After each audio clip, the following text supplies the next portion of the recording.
constant need of prayer. Sister Pat Ball, Sister Mildred Miles, Irvin Thomas, Mark Cuthbert, Sister Littleton, brother and sister,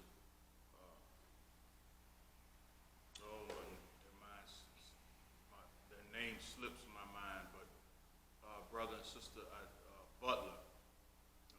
Please keep all of them in your prayer. There are many more who are in need of prayer. We all are. Unfortunately, one of those on our prayer list, Sister Katrina Hall, who we've been always asking prayer for, has made her transition from this earth to her eternal home, and that is to be with the Lord. She passed away on this past Thursday, and so we want to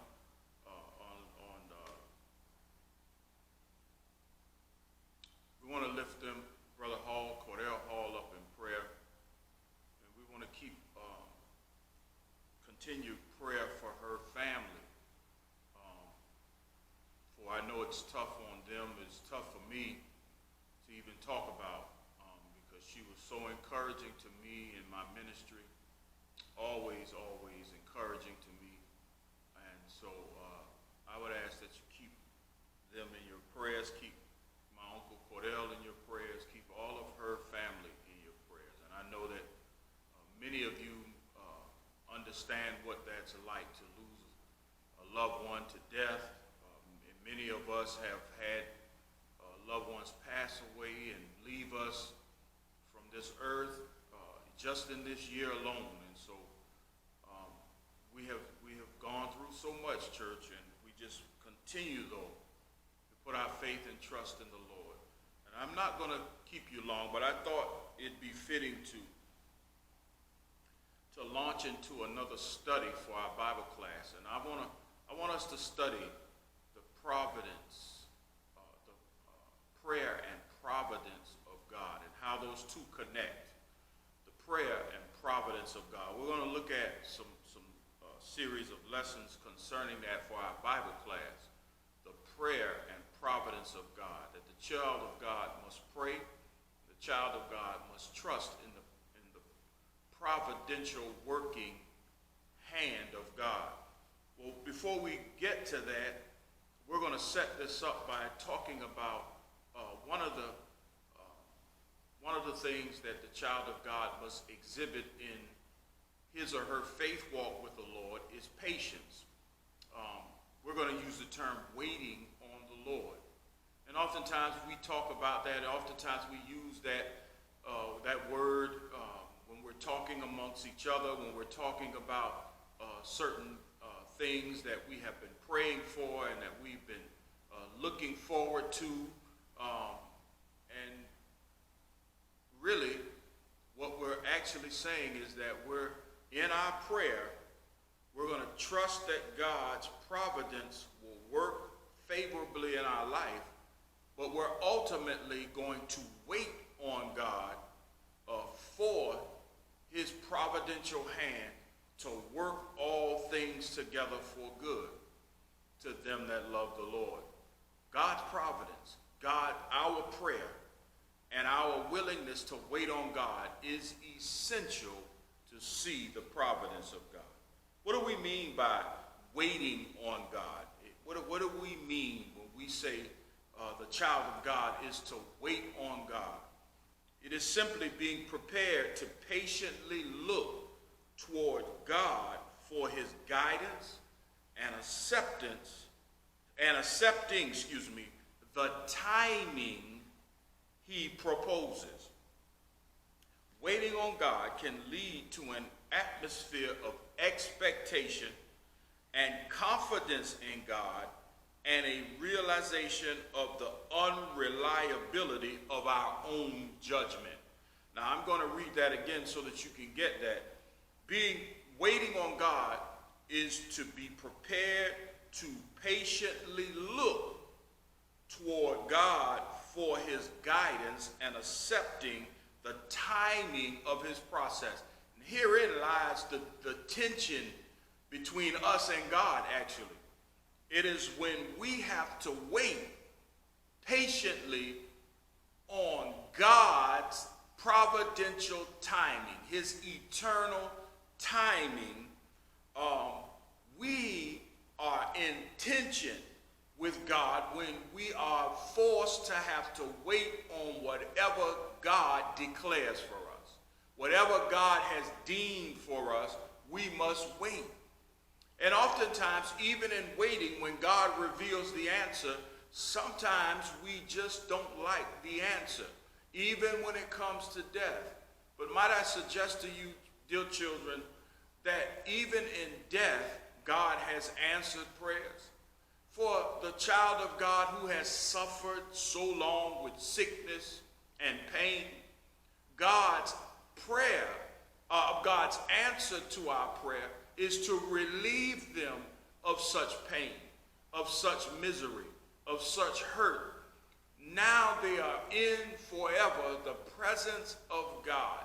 But God's timing isn't always based on our timing. And so waiting on God is a tension between the child of God and their God. But Christian waiting will now lead to expectation, hope, and the realization, and confidence, should I say, in God. And then it brings an awareness of the realization of the unreliability of our own feeble judgment. Which means when the child of God waits on God, he or she is now waiting, while waiting is God. Well, let me say it this way. While the child of God waits patiently on God, God then endues us with not only patience, but confidence in him, hope and trust in him, and God intensifies our hope, our expectation of whatever God is going to bring in our life. Waiting on God, dear children, actually is a command of God. God commands that his children wait on him. Because failure to wait on him will expose, as I've said again, our unreliability of judgment. You can't rely on your own human judgment separate and divorced from God's wisdom and providence. Anytime we step outside of God's timing, of God's providence, of God's blessing us, we then rely on our own judgment, and then as a result, we then cause problems or unnecessary problems in our life that really shouldn't be there. And so it is important, it is fundamentally important that the child of God learns the skill of waiting patiently on God. Now, it is commanded. So let's look at Psalms chapter 27. Let us note Psalms chapter 27. Now, there's a lot of reading in here, so we may touch on a little bit of all of this. But look at verse number 1 in Psalms chapter 27. The Lord is my light and my salvation. Whom shall I fear? The Lord is the defense of my life. Whom shall I dread? When evildoers come upon me to devour my flesh, my adversaries and my enemies, they stumbled and fell. And though a host camped against me, my heart will not fear. Though war arise against me, in spite of this, watch this, I shall be confident. Now, notice what David said. He says, God is my source of light, which really means God is my source of direction. God is also the one who saves me. He says, the Lord is my light and my salvation. He says, so if God is that to me, then why would I have any fear in my heart? He says, the Lord is also my security. Or should I say, God is my warrior, because he defends me. He protects me. So God protects my life. He says, so therefore I don't dread what may rise up against me, because I know what God is to me. I know what God provides for me, and that is divine protection, direction. He says, I do not dread. I shall not dread what when evildoers come up upon me and they seek to destroy me. He then says, though a host encamp against me, my heart will not fear. Though war rise against me. Notice, in spite of all of this, David says, I will be confident. Now notice, remember I told you, when waiting on God, it brings about in our life hope, expectation. It brings about, you can even say it brings us a joy to the child of God.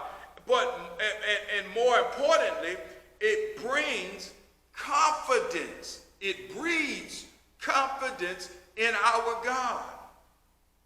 Because God is my salvation. God is my light. He's my direction.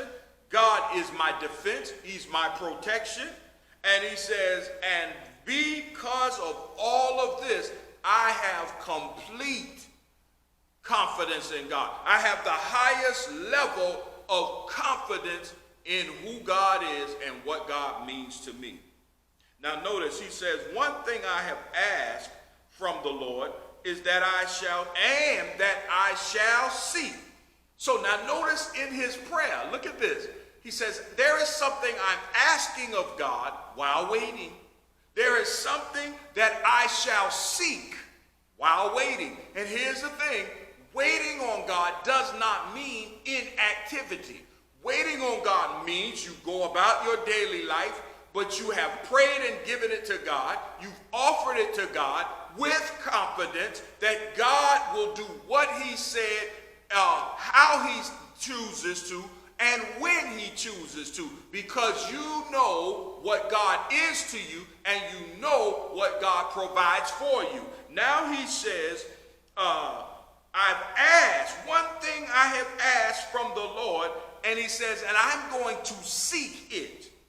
He says, that I may dwell in the house of the Lord all the days of my life. I want to be in the family of God. I want to literally be in the presence of God all the days of my life. Church, what matters most when it comes to our life is that we dwell in the house of the Lord forever, that we live in God's presence forever. That's what should matter most to the child of God, because the child of God understands that because God is his light, because God is his salvation, because God is his defense and protection, because he has complete confidence in God, all David asked for is to constantly and forever be in the presence of his God.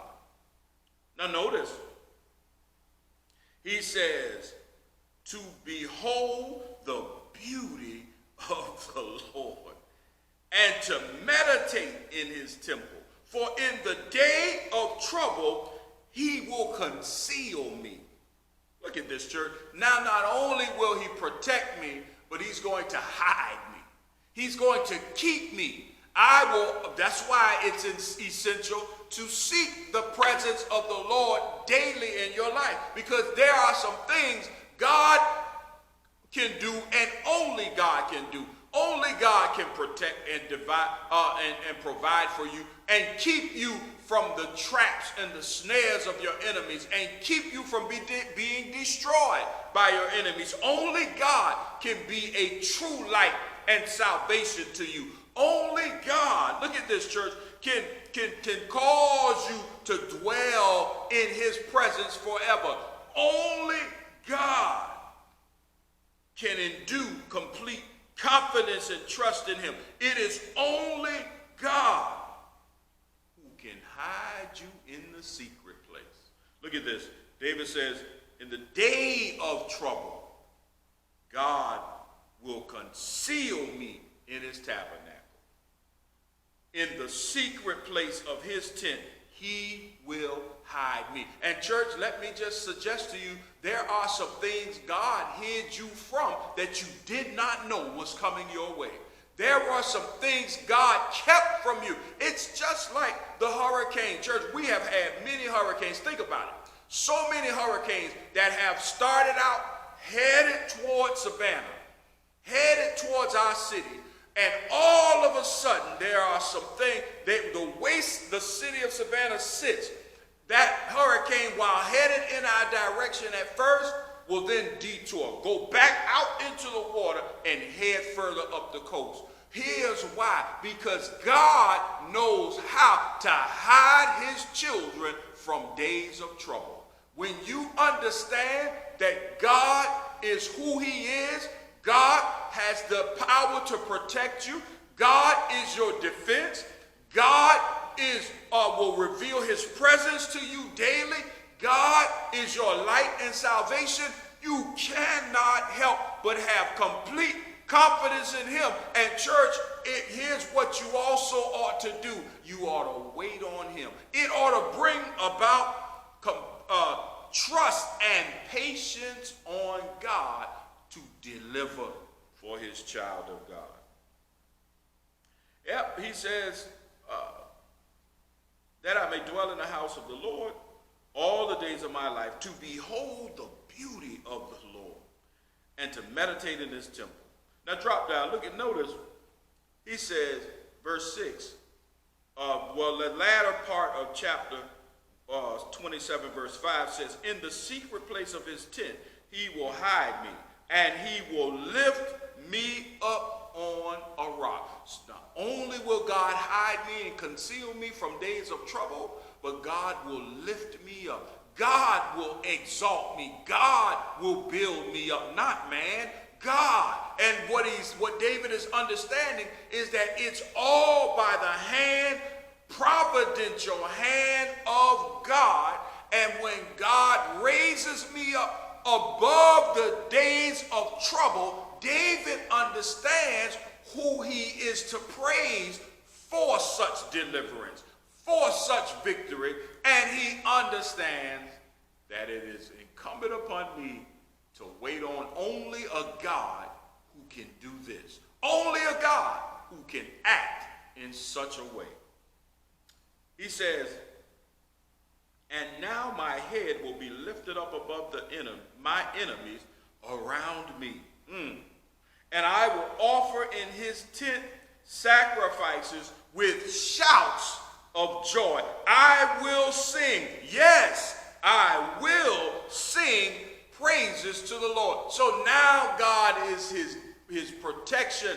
God is his direction.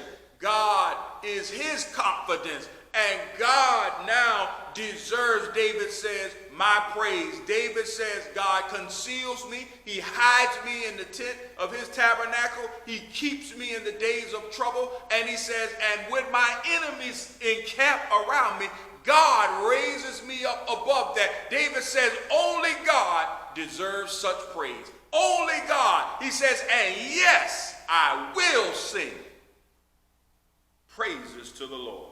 Hear, O Lord, when I cry with my voice, and be gracious to me and answer me when you said, seek my face, my heart said to you. Your face, O Lord, I will seek. Do not hide your face from me, and do not turn your servant away in anger. You have been, look at this, you have been my help. David says, who else, God, am I going to turn to? Who else has been my help? Who else has been my deliverer? Who else has hidden me from the days of trouble? You, only you, God, can be my light. Only you can be my salvation. Father, there's no one else to turn to. God, I'm offering my praise to you. In my prayer, I'm going to wait confidently and patiently on your hand. Now notice, he says, you have been my help. Do not abandon me or forsake me, O God of my salvation, for my father and my mother have forsaken me, but the Lord will take me up. When everybody else, David says, has abandoned me, the closest in my circle, the closest people in my life, he says, when they even abandon me, one thing I have confidence in, which is why I'm going to wait on him, is because God will be the one who takes me up. God will bring me into his tabernacle. God will bring me into his family. God will keep me in his presence because God is my father and I am his child. He says, I'm going to wait. I'm going to wait. He says, teach me your way, O Lord, and lead me in a level path because of my foes. Do not deliver me over to the desire of my adversaries, for false witnesses have risen against me, and such as breathe out violence. I would have despaired. Look at that. He said, I would have fainted. I would have given up, given out, and given in. But I believed that I would see the goodness of the Lord. Church, here's why you ought to wait patiently on the Lord. He is your deliverance. He is your light. He is your salvation. He is your protection.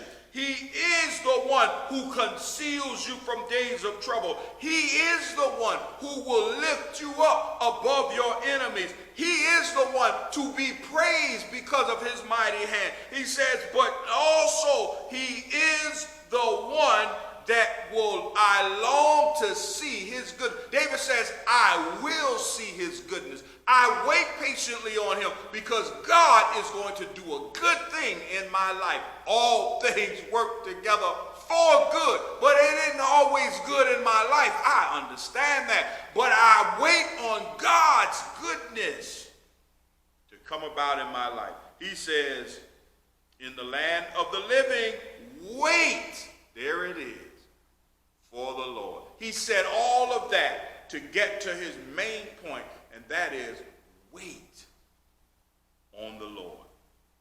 And then he said, so wait is the command for all of this, for you to have such a mindset as David had in Psalms 27. You've got to wait on the Lord. But now watch this. The second command is to be strong and let your heart take trouble. He isn't suggesting that you be strong. He's telling you to be strong. It is a command. It is an imperative. Be strong. And let your heart take courage. Why? Because God is light and salvation. God is my defense. God has concealed me. God has lifted me up. He says, all of this, you ought to take courage and confidence in the Lord. But you got to wait.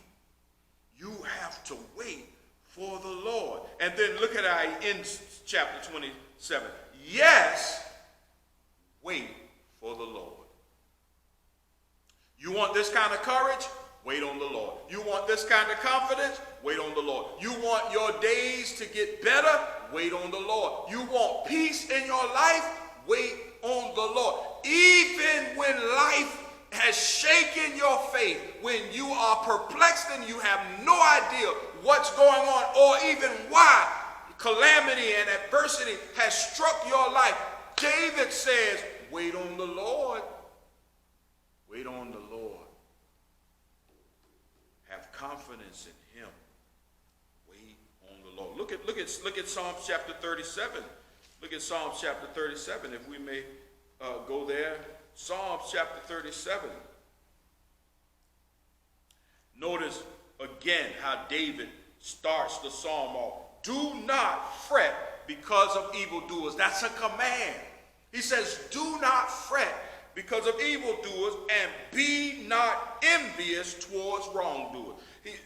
He says it may seem as though evildoers and wrongdoers are getting away with what they are are doing. He says, but don't fret. Don't get your heart into a frenzy. Don't go into cardiac arrest because of what you see your enemies doing.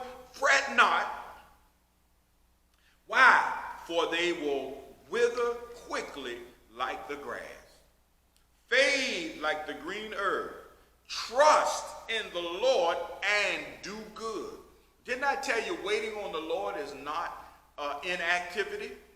Waiting on the Lord is doing the will of the Lord and waiting patiently, expectantly on the goodness of God. David said it in Psalm 27. Don't forget that David says, I'm going to trust in the Lord. My heart will have confidence in the Lord. He says, I will have courage in the Lord. He says, because I'm seeking to his goodness.